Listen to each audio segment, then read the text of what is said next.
Anda tahu siapa Mustafa Kemal Atatürk? Mustafa Kemal Atatürk adalah presiden penghancur Khalifah Utsmani.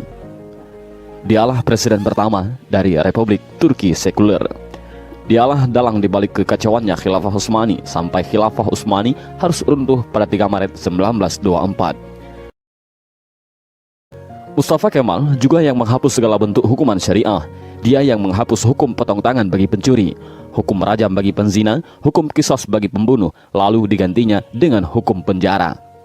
Tak hanya itu, Mustafa Kemal juga menghapus hukum waris, menyamaratakan ahli waris laki-laki dengan ahli waris perempuan, menghapus hukum hijab bagi muslimah, mengubah Masjid Hagia Sophia menjadi museum, kalimat azan diganti menjadi bahasa Turki, menggalakkan minum-minuman kamar di tempat umum, dan menjadikan majelis-majelis ilmu kemudian menggantikannya dengan tempat-tempat lokalisasi pelacuran dan diskotik.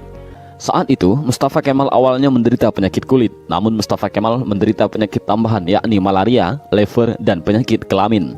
Dokter pribadinya pun memberi salep dan dioleskan di kulitnya yang luka karena garukan dari kukunya. Dr. Abdullah Azzam dalam bukunya Al-Munaratul Mafkudah menjelaskan prosesi ajal Mustafa Kemal Atatürk yang sangat mengerikan. Menurut Dr. Abdullah Azzam, sebuah cairan berkumpul di perutnya secara kronis, ingatannya melemah, darah mulai mengalir dari hidungnya tanpa henti. Untuk mengeluarkan cairan dalam tubuhnya, dokter pun menusuk jarum di perutnya. Tapi hasilnya perutnya membusung dan kedua kakinya membengkak. Wajahnya pun menjadi pucat pasi dan terlihat seperti tengkorak. Mustafa Kemal yang sedang sakit menderita itu, kesehariannya dilengkupi rasa panas yang luar biasa. Bahkan, gatal-gatal dari tubuhnya semakin menjadi-jadi, hingga dia merasa tak tahan lalu menjerit sampai terdengar di seluruh istana. Para pekerja istana sangat ketakutan. Ketika Mustafa Kemal sudah menjerit karena kesakitan, badannya yang panas hingga melebihi suhu normal membuatnya tak mau masuk istana.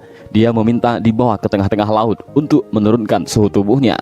Tapi suhu tubuhnya selalu naik dan malah panas. Syekh Dr. Said Husin Al-Afani dalam kitabnya Al-Jaza min Jinsil Amal mengisahkan bahwa sebenarnya Mustafa Kemal sudah mulai menderita kanker hati pada tahun 1936. Tapi anehnya para dokter yang mendiagnosa baru mengetahui Mustafa Kemal terkena kanker hati pada tahun 1938. Dan puncaknya, pada pagi hari tanggal 10 November 1938, Mustafa Kemal dinyatakan mati oleh tim dokter. Ketika akan proses pemakaman pun, para ulama Turki menolak untuk menyolatkan jenazah busuk Mustafa Kemal.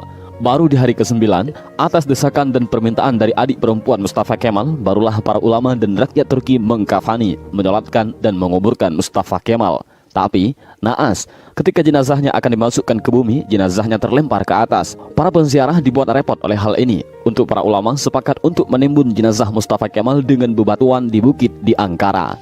Baru setelah 15 tahun matinya Mustafa Kemal, jenazahnya kembali untuk dikubur. Tapi lagi-lagi, bumi menolak jenazah Mustafa Kemal. Hingga akhirnya, jenazah Mustafa Kemal dimasukkan ke dalam museum etnografi di Ankara, Turki. Jenazahnya ditimbun dengan bebatuan marmer yang bobotnya sampai 44 ton.